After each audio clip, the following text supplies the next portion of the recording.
Yeah, folks, a new Hearthstone expansion has been revealed. Escape from Violet Hold is on the way, and that means we got lots of cool new cards to talk about. Actually, kind of some of the most insane cards ever in Hearthstone because they're introducing these new rule breaker cards that take some like core facet of Hearthstone's design and break the rule. For instance, Chainbreaker Hogger here behind me, you'll see normally you're only allowed to have one copy of a given legendary card in your deck. With Hogger, you get two copies of legendary cards in your deck if you want, because he duplicates all other legendary cards in your deck, which, you know, I'm gonna just like stuff my deck full of legendary cards for no reason because that's really fun. But in essence, this could allow you to copy some really key legendary cards to make it more likely that you draw into them, you know, because suddenly you have 2 out of 31 or whatever instead of 1 out of 30 of that given legendary.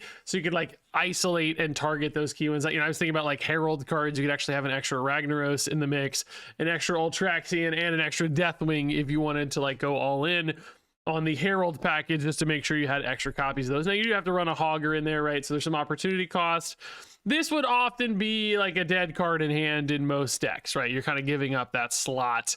An 8-mana 10/10 is not maybe totally unplayable, but it's not particularly playable either, unless you perhaps had some like taunt synergies or something where you're cheating this out or resummoning it or whatever.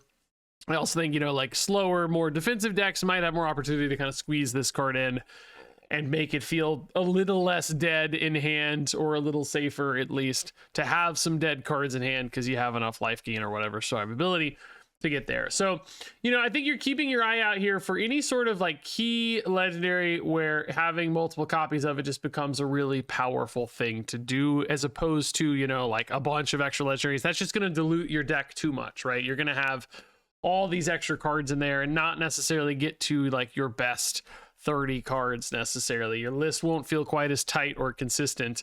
But if there are, say, 3 or 4 just like really good legendaries that all contribute, maybe even, who knows, 5 or 6 really good legendaries where it feels like, hey, even though these are extra cards, my deck is bigger, that's not necessarily is good. Normally, like, these are just so high powered that it's still going to be worth it to have these extras in there. So I do think there's a world where Hogger makes sense. It's not going to be an every deck kind of card in my mind, because you're going to need like a specific reason probably to make Hogger worth it, as opposed to just sort of like a general value thing. That doesn't really make sense to me in that angle. So you don't necessarily always just want a bunch of legendaries either. You want removals and card draw and all these other tools, right? You just can't keep putting in legendaries for no reason. But I do think it's a playable card nonetheless. I think some decks will say, yeah, okay, 2 or 3 extra legendaries, these exact copies are perfect. That'll just really juice my deck a ton. Hogger's worth the opportunity cost for that slot. Like, yeah, let's do it. Let's run Hogger and make something awesome. And then there's going to be me, who tosses in, I guess, 29 other legendary cards. And then I start with a deck that has 29 extra cards. That's going to be beautiful. So maybe even more. We'll just get a craziest deck we can. Is 60 the cap? I feel like there was a kind of a like cap built into the game somehow. But anyway, Hogger looks like playable to me. Now up next here we have a new keyword for Hearthstone, and it's called Prepare. You'll see it here on Vanessa the Ringleader. The way Prepare works is it's kind of like Forge. You can take the card over to your deck and drop it there, and that'll activate the Prepare. And what happens is Prepare will take whatever amount of leftover mana you have at that point, and it will discount your card in the future by that amount with 1 extra tacked on. So to give an example to explain all that, because it's confusing, if you sort of float your turn 5, if you pass your turn 5 and all you do is prepare your Vanessa the Ringleader, she will get a 6 cost discount. It'll be 5 that you floated and 1 bonus for the discount. Means going into turn 6, you would have a 0 cost Vanessa the Ringleader. You can only prepare cards once, so you can't like stack them up over multiple turns. You can't go like turn 2 and turn 3. It's a one-time commitment. So it essentially what it does is, like, if you plan well, if you're able to skip a turn here or there, you can cheat out effects much more affordably, which I think is particularly good when those cards have things you want to follow up on. In other words, with Vanessa, you want to play cards after playing her. If you just said, hey, this is a 6-mana card, as I've said like 100 times in card reviews past, I would say, like, the overhead on this card is too high. It's too hard to play a 4-drop and then do a bunch of things afterwards. It's too hard to play a 6-drop and do a bunch of things afterwards. You just don't have any mana left over. Well, now you can spend that mana early, then commit this as a 0 cost, 1 cost, 2 cost, whatever, something cheaper. So you have a lot more space to play those follow-up cards, potentially creating some really big pop-offs here with Vanessa the Ringleader. Now, obviously, with Prepare in general, with this card, you know, skipping an entire turn is a really risky thing to do. You're going to need to have some kind of recovery or swing turn after that fact. Like, the Prepare card is going to have to be worth it to make up for that lost turn, in essence. So, I mean, is Vanessa swinging enough, big enough, you know, stabilizing enough to do that? Maybe. This card actually, by the way, is available right now. Some of you are probably already playing this by the time you see this video, because I'm a little late today. I've been traveling for top secret things that may or may not be related to Escape from Violet Hold. Stay tuned. So I'm a little late. I just got back, but in essence, like, maybe, because, like, obviously you just get a lot of stuff and a lot of discounts here, right? And it's after you play a card. So any cheap spell, the minions you're getting off of Vanessa's effect here can feed back into her, right? You can create this little bit of a loop with, like, 0 cost Battlecry minions coming down and stuff. And, like, you can get a pretty big board. Battlecries are definitely a mixed bag, because, you know, sometimes they're, like, super synergistic. It's random, so from any class, any whatever, right? You can just get, like, effects that don't really do anything for you, or play more late game or whatever than you might need, or too expensive to, like, break your chain. But as long as you have enough feeder cards in hand, I definitely think you can create some swing turns, right? And basically just weaving in a few extra effects here and there, some surprise effects too. The unpredictability is pretty nice. So this is not maybe like the staple Prepare stabilizer in my mind. Like, I don't think this is like the dream example of what Prepare can do, but it's a pretty good one nonetheless. And I think there will be decks that have enough wiggle room, in other words, enough, like, built-in survivability, enough removal, that throwing a Vanessa in almost as, like, an independent win condition will make sense. Like, I'm thinking about Priest with Medivh's Triumph, right?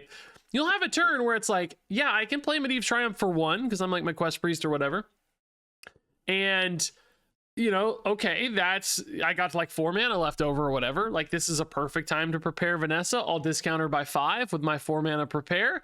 And I got a 1 mana Vanessa set up for a future turn whenever I want. And that prepare lasts the whole game, right? So you can just kind of sit on it until you need it. I think that's actually kind of reasonable for decks like that have that opportunity, that kind of naturally skip turns anyway. You know, even if it's just a 2 or 3 mana discount on Vanessa sometimes, that might actually still be enough to create a little turn, a little extra value. So I don't think this is a card that goes in every deck necessarily. I don't think it's that sort of thing. Decks that can play off the Battlecry synergy might have some extra juice there too, but I think decks that can just kind of sometimes stuff in a good card for a good card's sake, almost like an Elise or something, right? Maybe Vanessa does make the cut in those lists. I think she actually shows up pretty often and creates some, like, surprisingly swingy turns. I think that discount stacks up a lot and makes for some surprising and big moments, actually. So our next prepare card here is Morag. I love this dude. 10 mana, 6/5 demon for Warlock. Prepare and Death Rattle summon a random demon from your deck, and then give it Death Rattle summon Morag, which means you're going to get a little chain going here, basically. As long as you have demons in your deck, Morag can keep chaining himself back out, finding you another demon from your deck. Now, normally I would just say, hey, 10 mana, like, forget it. This is complete and utter garbage. There's no chance this would ever get played at 10 mana. But with prepare, you have to start doing some math. And particularly, this is a really clean prepare. If you prepare on turn 4 and utilize all 4 mana for the prepare, so you float 4, that'll be a 5 cost discount, which means you can play this on curve on turn 5, which is suddenly, I'm like, okay, that's intriguing. Now, note, this doesn't have taunt or rush or anything, so that means you would be skipping turn 4 altogether, doing nothing, basically, and just playing a Sitting Duck 6/5 on turn 5, right? So you kind of be skipping 2 turns, which that's a scary proposition. Like, I think that could leave you dead in a lot of scenarios. But if you're able to kill off that Morag successfully shortly thereafter, you could lock out a lot of decks. You could basically summon a Void Lord, just a giant wall of taunts for aggro decks to have to push through, like, could really shut them out. And then as soon as they get through that Void Lord, they've got a Morag to maybe do it again, right? And there's a lot of kind of big taunt demons. I think stuffing 5 or 6 in your deck, guaranteeing those are your hits, could create this kind of like 3 or 4 turn window, basically from like turns 5 to 9, where you just kind of get a chain of 2 or 3 big demons out basically off of your Morags. And maybe that's enough upside to recover from the sort of pass that you took on turn 4 and even really turn 5. I will say that's not necessarily true though, because you could just kind of fall too far behind. You might need a deck that has enough recovery, some life gain, some other stabilizing tools, some removal to reset, like, you know, and you also have to have enough demons. So it's kind of a bigger deck commitment as well. Because, you know, if you draw them too early, you run out, like your Morag chain's gonna die out. Stuff like Kill Jaden, I guess, could solve that in wild format now. But like, if you're doing Kill Jaden stuff, you don't need this anyway, probably. So, you know, I think this card's really close to threading that needle, and it might just depend a little bit on meta aggressiveness, the kind of decks are out there, whether there is some like consistent silence option, because obviously silencing the chain is one way to kind of break out of that. Also just really good against like Void Lords, I guess, too, in general. So this is a card that's like teetering right on the edge of playability for me. I think that Prepare actually makes this interesting to talk about. Otherwise, I would just write this off completely. But just that deck building challenge with getting the right amount of demons and hitting them consistently enough, hitting your Morag actually consistently enough might also be important. And then just meta fit. So I think this card is kind of okay, which I'm relieved to say, because I think in many instances we might have said this card's really bad. Moving on to a pretty sick rule breaker here. This is Blood Doctor Thelina, a new 5-mana 4/5 undead. Battlecry, get a second hero power that costs corpses. You guys said it couldn't be done for years. In my custom card videos, we had people talking about dual hero powers, and it's like, it'll never happen. It can't happen, Regis. Why do you even cover these cards? I bet I could literally find a comment that says that, but I'm not going to take the time to do that. It happened, guys. And it's kind of crazy to think too, like, in many cases, I feel like these rule breaker cards feel like they could be like the star of an entire expansion or like an entire new mechanic almost. And it's like, I guess we're just getting a bunch in a single set, which is nuts. But anyway, Thelina's hero power here is Vampire's Kiss, a 3 mana, but really it costs corpses, that gives a minion +3 attack. So kind of an aggressive hero power, really, in a lot of ways, where you're trying to push some extra pressure here through your minion based boards, and presumably you're running this in a deck with a lot of minions because you need a lot of corpses in order to use it, which does immediately create some questions for me with this card, where it's like, okay, I think I want this in like an aggressive wide board undead deck of some kind, right, where I'm just like spamming dudes and death rattles and all that stuff. The one thing those decks don't like to do very often is play a 5-mana 4/5 right, and it's a 5-mana 4/5 too that like sets you up for the future in such a way that like you need turns in order to utilize your hero power, right? Like you get 1 per turn. So to make it worth the trouble, you might need 3, 4, 5 turns to actually, you know, stack up enough upside on it, which again, often more aggressive wide board undead decks don't necessarily like to do. So there's this kind of like deck fit question here. Now you can use the Vampire's Kiss immediately, which makes Blood Doctor Thelina sort of like a Dark Iron Dwarf or something almost. Like not the best example, but you get like, you know, you can use this and then use your hero power so that it's not just a Yeti on board, right? You get the attack upside immediately if you have the corpses, which presumably you would in said deck. So like, that's nice. Maybe that +3 attack goes face, and Thelina is a little bit more like what a Nightblade, you know, 5 mana, deal 3 to face, like with upside later, of course. But like the turn you play her, I'm still really disappointed the turn I play her is what I'm getting at. Like I just don't think this feels like a compelling play right away. You need time to make it worth it. So then I'm thinking like, well, if it's not a great fit in like an undead wideboard deck, what is it a good fit in? Like maybe there's some like lifesteal stuff for a blood deck where you just have like lifesteal or rush minions, or you know, it's more about taking trades. It's just like none of that really jumps out at me as super interesting. We also already saw a plus attack hero power from the Imbue Death Knight stuff. It's interesting they're going back to attack again for Death Knight. So I'm just like, I'm on the fence on this one, man. It's really cool to have a second hero power for sure. I mean, a free hero power as well for corpses that doesn't require mana, like that's also pretty cool. Like that does feel like notable upside. And you have your undead charge guy as your other hero power too, right? So in the future, you kind of have a 2 mana deal 4 to face every turn, right? Which that's also like, I get it, but at the same time, I don't know, man. Do I really want to be hero powering a lot? Aggressive decks don't really like to hero power all that much to support that particular combo. So does it become like a late game thing where you're just playing this in like a blood deck that's super late game oriented, and it's just almost like a Mograine where it's like, yeah, I just deal 4 every turn for 2 mana, right? Maybe that's good enough. Like, do you have enough corpses to keep that up forever though too? I don't know. So the final angle to talk about is using this as a corpse spending enabler, because we have cards that care about spending corpses, right? Which, this is kind of a way to reliably have a button you can just always press to spend corpses. Which might actually be the real takeaway with this card, is just like, instead of having to find those, I just have a button I always push, and it's there, and I know I can do whatever corpse spending synergy that I need.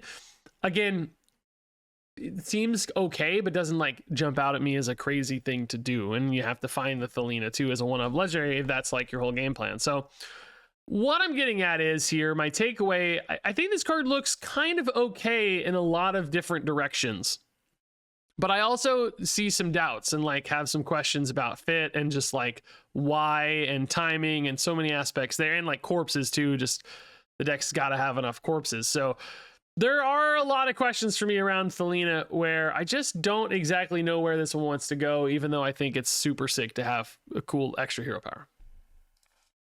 Moving on here to Irida Sinseeker, this new Demon Hunter rule breaker, 4 mana, 7/5, lifesteal, battle cry, send your deck to the void.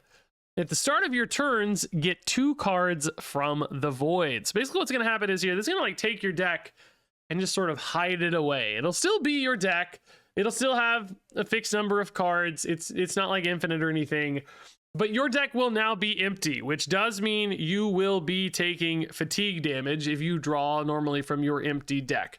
But instead, you get to draw an extra card every turn from your void. So it kind of becomes this like race against time almost, where suddenly, I'm going to die to fatigue because I'm out of cards, but can I maybe end the game fast enough thanks to all of this extra card draw, so that I can win before that becomes a problem, right? And like drawing an extra card per turn is actually a huge upside. Just by default, getting 2 cards is awesome. But again, it is one of those things that has to take multiple turns to kind of pay off, right? If you're only going to play 1 extra turn, was it worth the trouble, right? For 1 extra card. If you play 4 or 5 extra turns, it might be worth it for 4 or 5 extra cards here from your Irida. You could almost think of her as like a, draw 5 cards eventually sort of thing if you live long enough.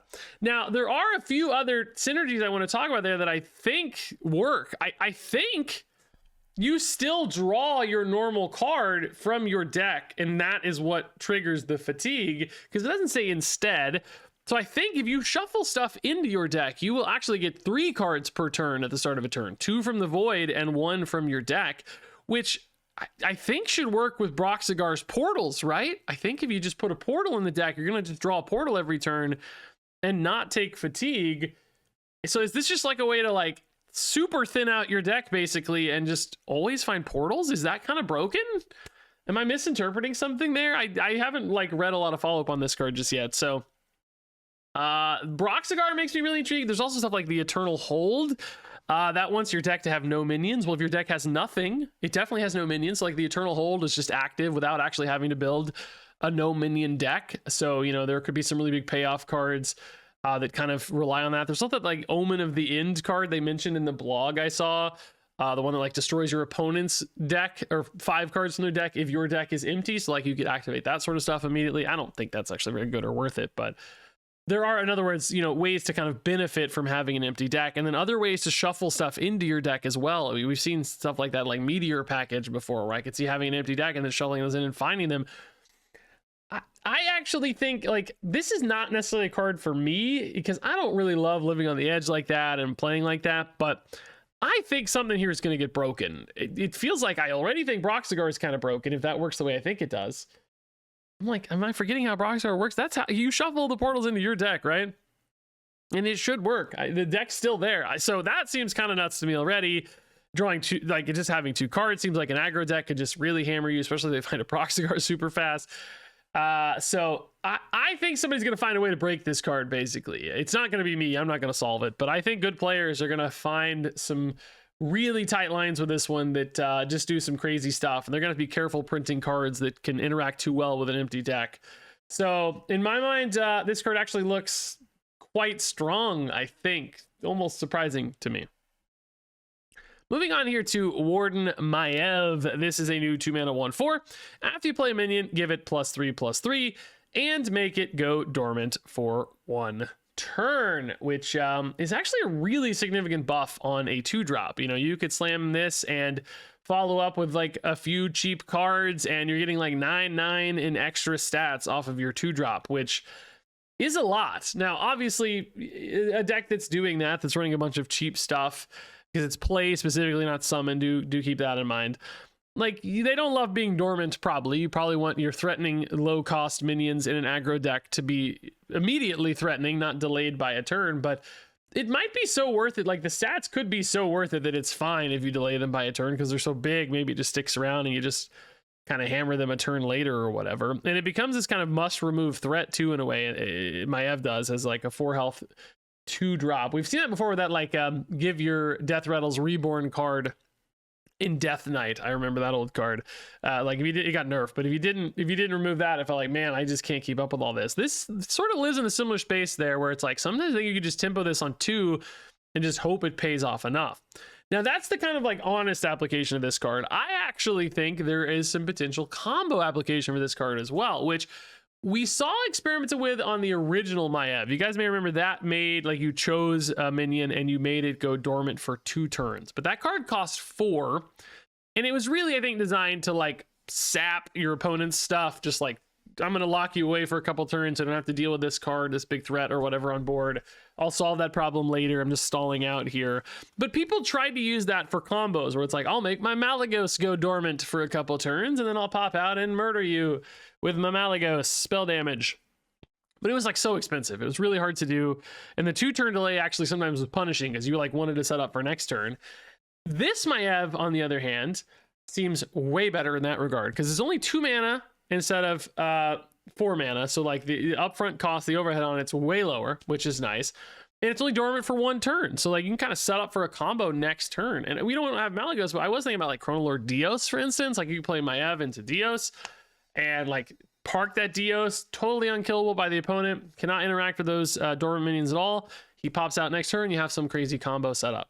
So I actually think that's kind of reasonable. Like, yeah, of course, that's a 9-mana turn. Sure, that's a pass turn a little bit, but combo decks are okay with that sometimes. You know, you just have to do that sort of stuff. In a weird way, it's kind of like prepare almost. It's almost like preparing any card in your deck, strangely. Like, that's actually a cool way to think about this.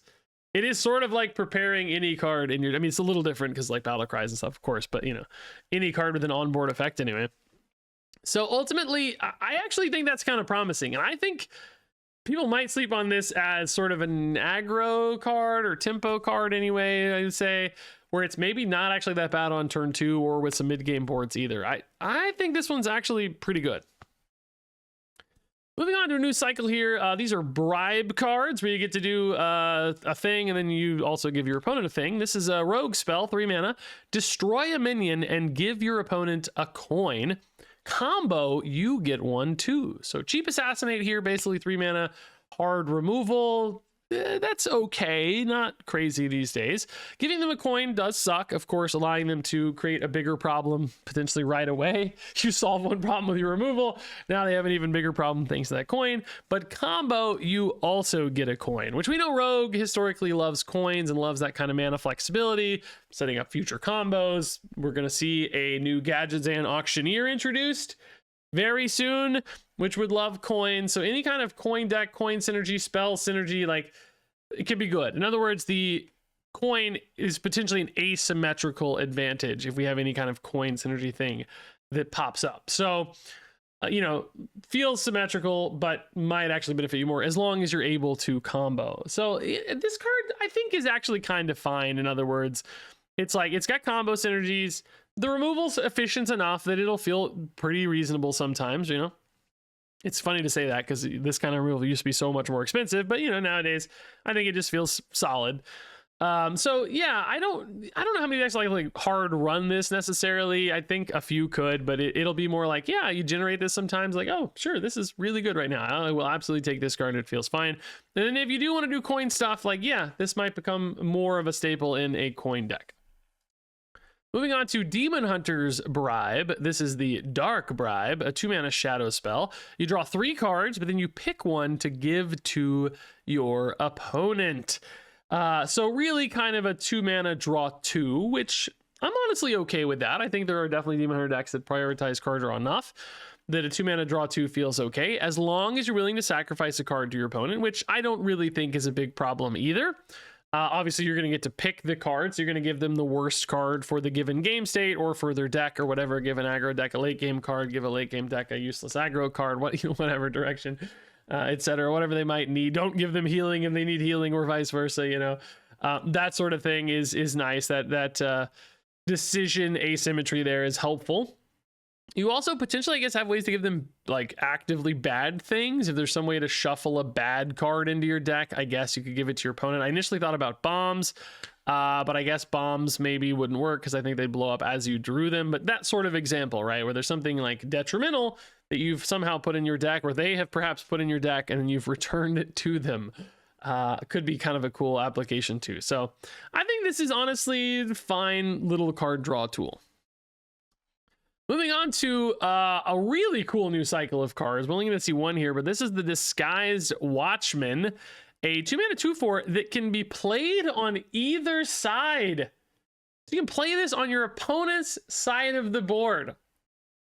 That's actually crazy. Like, I can't believe this just kind of been snuck into this expansion, dude. Like the engineering team or whatever, the like the programming on Hearthstone, this set has gone hard because it's like, you know, new, like these rule breakers are doing different weird things. Now this is like not even a keyword. It's just a little cycle of cards. This has to come back, right? This is a cool idea. Anyway, Disguised Watchman, Battlecry, deal 1 damage to all other friendly minions twice. So you can use this to potentially clear up your opponent's board. Assume they have like, you know, 5 treants on board.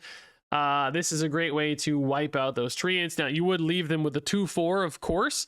So you'd have, you know, a little bit of a problem to solve there, but it might be worth it in some board states where you just have to get rid of the wide board and can isolate down to a single thing. Alternatively, you might use this on your board as like an enrage enabler. It seems like this is clearly designed for some kind of enrage deck, which we've had a few trickling enrage things happen throughout the last like few expansions, really. So this could be another nice enabler for that sort of deck where 2 whirlwinds actually can stack up. Think about like Frothing Berserkers, right? You could get some crazy numbers on that sort of card. So I like that this has some flexibility there. I guess I do have a question about like deck fit. Like if Enrage Warrior were a thing, for sure, I think this would make sense. You know, like decent base stat line, great whirlwind effect, right? Like that all seems good for Enrage Warrior. But outside of that, it's like, well, most decks wouldn't care at all about the dealing damage to friendly minions, you know, other warrior decks or whatever. So is the like playing it on the opponent's side, like is it a good enough like cheap removal card, execute activator, that sort of thing? That's like a little shakier for me for a control warrior. So this one might kind of live and die by the fate of Enrage Warrior becoming a thing, which I don't know if we see a ton of evidence that. I mean, we'll see more cards this set, but ultimately, really, really cool mechanic. I'm excited to see what other cards come out in this cycle because they tease this as sort of a new thing. And this one for me, though, is like, seems a little tough. It seems hard to get this one working. So next up here is the Black Market Auctioneer. Gadgetzan Auctioneer is back, and this time he's a prepare card, which is great because I always talk about these sorts of cards as like not having enough mana left over after you play it. The overhead is too high. The tax is too high. I can't play Old Auctioneer 6 mana. Now I think 7 maybe. This is 9. I can't do it, but prepare fixes that, right? You take a skip turn. you set up for a crazy Auctioneer turn. Now, you have a long way to go on this one with 9 mana. There's no earthly world, I think, where you can skip an 8 mana turn or pass 8 mana or whatever and play this for 0. That seems completely irresponsible and impossible. I mean, I guess occasionally a matchup could happen where that, just stumble into that, sure. But more realistically, maybe it's like I skip my turn 3, float turn 3, prepare my Auctioneer, he gets discounted by 4, and I play this for 5. And maybe it's not on turn 5. Maybe it is in Rogue with like preps and coins or whatever. But maybe, I play it on turn 7 or something in a regular deck as a 5-cost Auctioneer. Now, we know in the past, 6-cost Auctioneers had some broken moments in the history of Hearthstone. Like, totally broken moments. He's been nerfed and stuff. Was he even 5 for a while, I think, right? I think he was 5 for a while. That's been so many years ago. But anyway, Auctioneer has been broken, Miracle Rogue stuff in the past. I will say, I don't think modern day Gadsden Auctioneers would be quite as broken in standard format. I think it's actually still kind of nuts and wild in some specific instances, as I've heard. But I think card draw is so much more common these days, and big hands are so much more common these days, and like resources are so much more available these days. I don't think the delta between Auctioneer and like a regular deck is quite as high as it used to be. Like, Auctioneer used to just open up entirely impossible worlds with the amount of cards you would get in the old days. These days he feels like, yeah, he might still be more, like, of course it can theoretically go forever, right? But it doesn't feel like it's that much dramatically better than it used to be.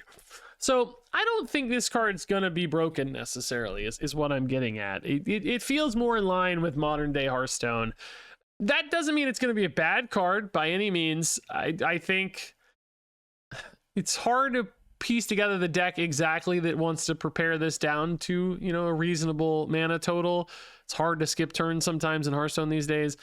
But I think one could come along. I think this could actually be an engine in some deck that's running a lot of cheap spells, coins, preps. Rogue is definitely what comes to mind first and foremost, right? So it's definitely a possibility. I would say, like, temper your expectations, maybe is what I'm not trying to tell you it's a bad card. I'm trying to say, like, don't be as scared of this one if you're an old time Hearthstone player where you're like, oh my God, Auctioneer was completely broken and this is even a 0 mana Auctioneer. The game is ruined. I don't think it's that sort of space. I think this is just solid. Next up here is the Commissary Crook, a new 3-mana 4/3 undead for Druid with Prepare. This one's going to have Battlecry, spend all your mana, and summon a random minion of that cost. So basically a way to fill mana for a Druid deck that is accelerated into a bunch of mana via ramp, which certainly lines up with what Druid traditionally likes to do. And you can, if you want to, prepare this one so that you get a slightly bigger minion out of playing it. So, for instance, normally if you played this on turn 10, you get a 7-drop. That'd be a pretty disappointing pool. You prepare 2 mana at any given point, like, skip your turn 2. Instead of hero powering, you prepare your Commissary Crook. It's going to go down to 0 with that bonus discount on the prepare. Turn 10 now, suddenly, or 10 mana turn, you can get a 10-drop alongside your 4/3 instead of a 7-drop. And like, yeah, 10 drops are good. We did see a kind of a bad one added to the pool. Like, Morag's going to hurt that pool a little bit because you won't have demons in your deck probably as a Druid. But we have, obviously the Tortolas we see in like Companion Hunter. There's some big awesome 10 drops in some cases. But at the same time, you're not going to want to spend an entire turn just summoning a random guy. It just doesn't work, right? Like, what works in Companion Hunter is you get multiples and, like, it's a whole setup and a thing. Druid's not going to want to do that. They got other ways to spend mana. Like, I thought about like other turns too, just like, it kind of always fills a turn. Like, oh, it's turn 6, nothing to do. It's like, do you want a random 6-drop with your Commissary Crook? No. Do you want a random 3-drop with your Commissary Crook? No. There's never a moment where I'm like excited to play this, is what I'm getting at. And like, the prepare doesn't really fix it. It just like slightly improves this kind of bad play. So I just don't really see why you necessarily need this in a Druid deck. I think they'll just have better ways to fill their turn, even with a bunch of extra mana. Next up, a new neutral prepare card, the Defias Smuggler, 3-mana 2/3. Battlecry, give a friendly minion +2 attack and rush, which I get it. This is like a cool little showcase of prepare because obviously you want to play this alongside another minion right away, and that can feel kind of prohibitively expensive if you have to piece it all together in one turn. But if you can bank the prepare mana costs, you can play them out together, and that makes sense. But it's just not good enough, right? Like, there's no reason to run this in a deck. it's not like a bad, you know, Rena's probably in love with this card, but Standard just doesn't need this. You have, you know, tighter strategies, really refined synergies, packages of cards, and there's just no space for a card like this one. So cool little like teaching moment, I think, for Prepare. That's neat, but not a good card. Speaking of that, this is the Tunneling Geomancer, 3-mana 2/3 Prepare, spell damage +1. This is exactly where I'd go if I were going to make a teaching Prepare card to like show, hey, this is what the keyword's all about. Because, you know, when you're doing spell damage stuff, you often want to set up for a big combo turn, launch a bunch of spells all at once. And if you have to play spell damage minions down first, like, well, shoot, I don't have as much mana for spells. So now I can bank all that mana early, get this down to 0, get multiples of these down to 0, create a little setup turn. There were definitely eras in Hearthstone where I think that would have been super scary. I don't think the last few years have really been that era. I can't really remember a spell damage deck doing well. There was that like nature shaman thing where that was more about just like having a million 0 cost like AoE thingies firing off, and like that deck was cool, but you know, it's gotten harder and harder, I think, for that to work, because a lot of decks nowadays just have so much health that sort of breakpoint based combos don't work as well, where, you know, you need more like big crazy numbers and like extreme lethality. Precise lethal combos perhaps don't shine quite as much these days. So I don't in other words think you're gonna be able to like concoct a spell damage deck. It's also just, you know, this does, you know, require you to skip a turn here or there, skip 2 mana here and there, and that adds up, and you'd be sitting on dead cards in hand for a while. That adds up, right? All of that is kind of a tax on getting all your combo stuff to hit. So again, really efficient teaching card, just not one I really see finding much play. So that said, that wraps it up for our new cards. Let's go ahead and rate each of these from 1 to 5 stars. Chainbreaker Hogger is a 3-star card. Vanessa the Ringleader is a 4-star card. Morag is a 3-star card. Blood Doctor Thelina is a 3-star card. Irida Sinseeker is a 5-star card. Warden Maev is a 4-star card. Deadly Bribe is a 3-star card. Dark Bribe is a 3-star card. Disguised Watchman is a 2-star card. Black Market Auctioneer is a 3-star card. Commissary Crook is a 2-star card. Defias Smuggler is a 1-star card. Tunneling Geomancer is a 2-star card. And yeah, that's it for review number 1 of Escape from Violet Hold. We had the full gamut of scores there, 1 to 5. I think some legendaries that are really, really cool designs, but maybe just a little soft in my mind on power level. I could see some of these struggling a bit, but that's actually an okay space. 3 stars means like, you know, playable, like a tier 3 playable kind of card in my mind. So a chance for them to actually be seen is at least good news. And a couple legendaries I think could be more common, and I am afraid Irida could be really strong. I don't know if I can piece it together in my brain just yet, but I know there's smarter people out there than me who might be able to break this card. So that one makes me nervous, but some really cool designs actually. Like, I feel like this is one of the most interesting designed batch of reveal cards we've seen in a long time. Like, just some really big effects, and like Prepared completely shifts your thinking a little bit.